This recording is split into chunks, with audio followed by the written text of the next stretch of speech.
সবাইকে আরও একবার আমাদের চ্যানেলে স্বাগত জানিয়ে শুরু করছি আজকের আলোচনা। আজকের আলোচ্য বিষয় মাধ্যমিক 2025-এর বাংলা বিষয়ের সম্ভাব্য কমনযোগ্য প্রশ্নপত্র সংক্রান্ত আলোচনা। যারা যারা এখনও চ্যানেলটা সাবস্ক্রাইব করোনি তোমরা সাবস্ক্রাইব করে পাশে অল বাটনটা বাজিয়ে দাও, কারণ তোমাদের বাকি বিষয়ের সম্ভাব্য প্রশ্নপত্রের সাজেশান খুব শীঘ্রই আসছে। আমরা জানি আমাদের বাংলা পাঠ্যক্রম অনুযায়ী আমাদের বাংলা বিষয়ের প্রশ্নপত্রটিকে কয়েকটি বিভাগে ভাগ করা যায়। সেগুলি হলো গদ্য অর্থাৎ গল্প, কবিতা অর্থাৎ পদ্য, নাটক, প্রবন্ধ ও অনুচ্ছেদ রচনা। এছাড়াও ব্যাকরণের কিছু পোর্শন থাকে।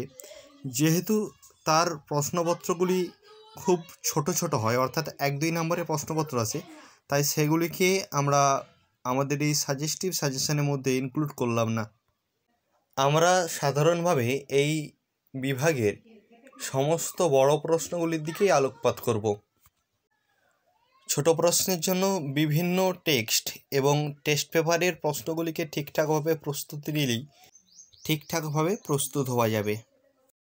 গল্প থেকে যে অধ্যায়গুলি এবারের জন্য খুব গুরুত্বপূর্ণ সেগুলি হলো সবথেকে প্রথমে জ্ঞানচক্ষু, যেখান থেকে একটা প্রশ্ন এসে গেছে ধরে নিতে পারো। এছাড়াও অদল বদল, পথের দাবি খুব গুরুত্বপূর্ণ। এগুলোকে ছাড়াও তোমরা বহুরূপী গল্পটা দেখে যেতে পারো। যে প্রশ্নগুলি গল্পের ক্যাটাগরি থেকে বড় প্রশ্নের জন্য গুরুত্বপূর্ণ সেগুলি হলো, পৃথিবীতে এমন অলৌকিক ঘটনাও ঘটে, ঘটনাটি কী, অর্থাৎ ঘটনাটির বিবরণ দিতে হবে। তপনের মনে হয় আজ যেন তার জীবনের সবচেয়ে দুঃখের দিন, কোন দিন তপনের এমন মনে হয়েছে এবং কেন। জ্ঞানচক্ষু বিষয়ের যে কোনো প্রশ্ন। আর নদীর প্রতি নদের চাঁদের যে অকৃত্রিম যে ভালোবাসার পরিচয় ফুটে উঠেছে তা আলোচনা। এছাড়াও আরেকটা প্রশ্ন অদল বদল থেকে, ও আমাকে খাঁটি জিনিস শিখিয়েছে, খাঁটি জিনিসকে কে কাকে শিখিয়েছে, খাঁটি জিনিসের অর্থ। আমি বলবো যে এখান থেকে জ্ঞানচক্ষু বিষয়ের যে কোনো প্রশ্ন, অর্থাৎ জ্ঞানচক্ষু চ্যাপ্টারটা যদি আমরা খুব সুন্দর করে পড়ে যেতে পারি, এখান থেকে মাধ্যমিকে একটা না একটা প্রশ্ন আমরা পাবই। এছাড়াও তার সঙ্গে নদের চাঁদ, অর্থাৎ নদীর প্রতি যে ভালোবাসার যে চিত্রটা ফুটে উঠেছে নদের চাঁদের অংশে, নদীর বিদ্রোহ গল্পে, তা এবং বহুরূপী, পথের দাবি, এইগুলো সব থেকে বেশি ইম্পর্টেন্ট। এরপর আমরা প্রবেশ করব কবিতা অংশে, যেখানে আমাদের কবিতার জন্য গুরুত্বপূর্ণ অধ্যায় হিসেবে দেখে যেতে হবে সবার প্রথমে আফ্রিকা থেকে একটা প্রশ্ন অতি অবশ্যই আসছে, 200% শিওর। গল্পে যেমন জ্ঞানচক্ষু খুব ইম্পর্টেন্ট, অর্থাৎ জ্ঞানচক্ষু থেকে একটা প্রশ্ন পড়ছেই ধরে রাখতে পারো। কবিতাতে তেমন আফ্রিকা খুব ইম্পর্টেন্ট, অর্থাৎ আফ্রিকা থেকে একটা প্রশ্ন পড়ছেই ধরে রাখতে পারো। এছাড়াও অসুখী একজন এবং অভিষেক গুরুত্বপূর্ণ। সিন্ধু তীরে এটা দেখে যাওয়া যেতে পারে, সিন্ধু তীরে থেকে হয়তো 3 নম্বরের প্রশ্ন আসতে পারে, কিন্তু আফ্রিকা দিকে 200% কনফার্ম প্রশ্ন আসছেই, অবভিয়াসলি লং প্রশ্ন। 3 নম্বরের প্রশ্ন আসবে কি না শিওর না, তবে লং প্রশ্ন একটা আসতে পারে। মানে আফ্রিকা তোমাদের টাচ থাকবেই যে কোনো একটা প্রশ্নে, এবং লং প্রশ্নে আসার চান্সই বেশি। যদি একদম খুব ওলট পালট হয় তাহলে অসুখী একজন দিকে লং প্রশ্ন আসবে এবং 3 নম্বর আসবে আফ্রিকা দিকে, এটা হওয়ার চান্স খুব কম। আফ্রিকা থেকেই বড় প্রশ্ন আসার সম্ভাবনা সবচেয়ে বেশি।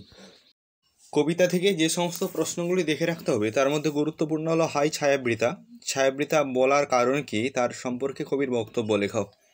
মানহারা মানবীকে কেন তাদের কাছে ক্ষমা চাওয়ার কথা বলা হয়েছে। এলো ওরা লোহার হাতকড়ি নিয়ে, ওরা কারা, তাদের নগ্নরূপের পরিচয় দাও। চিরচিহ্ন দিয়ে গেল তোমার অপমানের ইতিহাসে, তুমি কে, ইতিহাসের বর্ণনা দাও। আজও আমার অপেক্ষায়, কে কেন কার অপেক্ষা করছে। হাই বিধি বাম মমপতি, বিধি বাম কেন। প্রমীলা সুন্দরী সম্পর্কিত যে কোনো একটি প্রশ্ন গুরুত্বপূর্ণ। এছাড়াও শান্ত হলুদ দেবতারা যারা ডুবেছিল ধ্যানে, এখান থেকে একটা প্রশ্ন আসতে পারে, বা অসুখী একজন দিকে যে কোনো প্রশ্ন আসা খুব খুব খুব চান্স রয়েছে। অর্থাৎ তোমাদেরকে আফ্রিকা এবং অসুখী একজন, এই দুটো কবিতা এবারের জন্য সব থেকে বেশি হাইলাইটেড, এর সঙ্গে অভিষেক। এছাড়াও তোমরা সিন্ধু তীরে এটা দেখে যেতে পারো, সিন্ধু তীরে থেকে আসতে পারে যে তথাকনা থাকে সর্বক্ষণ, কোন স্থান, সেই স্থানের বর্ণনা, বা সমুদ্রপুরীর বর্ণনা চাইতে পারে। এছাড়াও বলতে পারে যে কীভাবে পঞ্চকন্যা পাইল চিতন, কীভাবে চেতনা পেল তার বর্ণনা, এই রিলেটেড একটা প্রশ্ন আসতে পারে। এবার আমরা প্রবেশ করব আমাদের নাটকের অংশে। আমাদের নাটক অর্থাৎ সিরাজদৌল্লা থেকে দেখে রাখতে হবে ঘসড়ি বেগমের চরিত্র, এই ঘসেটি বেগম একটি খলনায়িকার চরিত্র আমরা জানি, এই খলনায়িকার চরিত্রটি আমাদের দেখে রাখতে হবে। এছাড়াও যে লাইন থেকে প্রশ্ন আসার সম্ভাবনা বেশি সেই লাইনগুলি হলো, বাংলার ভাগ্যাকাশে আজ দুর্যোগের ঘনাঘটা, দুর্যোগের বর্ণনা দাও, এইবার হয়তো শেষ যুদ্ধ, জাতির সৌভাগ্যের সূর্য আজ অস্তাচলগামী, আর কত হেয় করতে চান আপনারা। এছাড়াও মির্জাফর এবং লুৎফার চরিত্রটা গুরুত্বপূর্ণ বলে দেখে রাখতে বলা হচ্ছে। তবে এই প্রথম 5টা প্রশ্ন সব থেকে গুরুত্বপূর্ণ, এখান থেকে একটা আসার সম্ভাবনা অত্যন্ত প্রবল। এবার আমরা প্রবন্ধের গুরুত্বপূর্ণ প্রশ্নগুলির দিকে আলোকপাত করব। আমাদের পাঠ্যাংশে প্রবন্ধে রয়েছে 2টি অধ্যায়, হারিয়ে যাওয়া কালিকলম এবং বাংলা ভাষার বিজ্ঞান। এই দুটো অধ্যায় থেকে আমাদের পরীক্ষার জন্য যে প্রশ্নগুলি দেখে রাখতে হবে সেগুলি হলো, হারিয়ে যাওয়া কালিকলম থেকে কালি তৈরির প্রাচীন পদ্ধতির বর্ণনা দাও, আশ্চর্য সবই আজ বিলুপ্তির পথে, এই লাইন রিলেটেড যে কোনো একটি প্রশ্ন, ফাউন্টেন পেন কেনার অভিজ্ঞতার বর্ণনা দাও, কথক অর্থাৎ লেখকের যে ফাউন্টেন পেন কেনার প্রথম যে অভিজ্ঞতা হয়েছিল তার বর্ণনা, আলংকারিকদের ত্রিবিধ ধারা সম্পর্কে আলোচনা করো, এটা বাংলা ভাষার বিজ্ঞান থেকে। বাংলা ভাষার বিজ্ঞান থেকে দেখে রাখতে হবে বাংলা ভাষার বিজ্ঞান চর্চার বাধাগুলি উল্লেখ করো বা লেখো। আর বাংলা ভাষা বিজ্ঞান চর্চার যে বাধা এবং সেক্ষেত্রে যে দোষ মুক্তির যে প্রসঙ্গটা রয়েছে তা সম্পর্কে আলোচনা করো। শখ পাঠ কোনি থেকে গুরুত্বপূর্ণ প্রশ্নগুলি দেখে নেওয়া যাক। কোনির প্রশ্ন, কোনির পারিবারিক জীবনের পরিচয় দাও, লীলাবতীর চরিত্র বিশ্লেষণ করো। ওটাই তো আমি রে, ওই যন্ত্রণাটাই তো আমি, এই লাইন থেকে একটা প্রশ্ন আসার সম্ভাবনা রয়েছে। ওটা বুকের মধ্যে পুষে রাখুক, কোথায় ছিলে খিদ্দা, সত্তর সংখ্যার তাৎপর্য, এই ধরনের প্রশ্নগুলো আসার সম্ভাবনা রয়েছে। বিশেষ করে লীলাবতী সংক্রান্ত যে কোনো একটি প্রশ্ন আসার সম্ভাবনা খুব খুব খুব প্রবল। লীলাবতী ও প্রজাপতি সংক্রান্ত যে কোনো একটি প্রশ্ন আসার সম্ভাবনা রয়েছে এবারের মাধ্যমিকে। এবার আমরা দেখে নেব মাধ্যমিক 2025-এ আসার যোগ্য সম্ভাব্য প্রবন্ধ রচনাগুলি।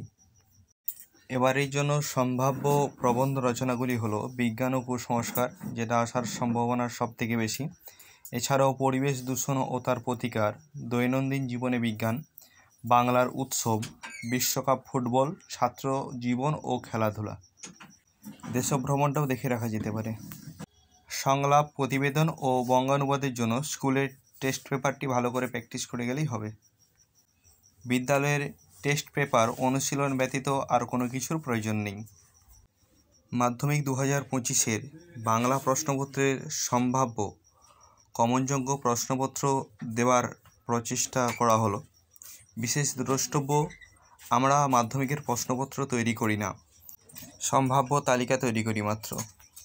তাই ছোট প্রশ্নের জন্য যেমন আমরা স্কুলের টেস্ট পেপারকে আগে মান্যতা দিই, ঠিক সেই রকমই সমস্ত প্রশ্নপত্রের পড়াশোনাটাই স্টুডেন্ট বা অর্থাৎ ছাত্রছাত্রীদের নিজ নিজ দায়িত্বে করা উচিত। ভিডিওটি ভালো লাগলে লাইক, কমেন্ট, শেয়ার এবং সাবস্ক্রাইব করে নাও, যাতে ভবিষ্যতে আরও এরকম সাজেশনের ভিডিও সবার আগে পেতে পারো। দেখা হচ্ছে আরও অন্য একটি ভিডিওতে, ততক্ষণ সুস্থ থেকো, ভালো থেকো, আমাদের সঙ্গে থেকো। ধন্যবাদ।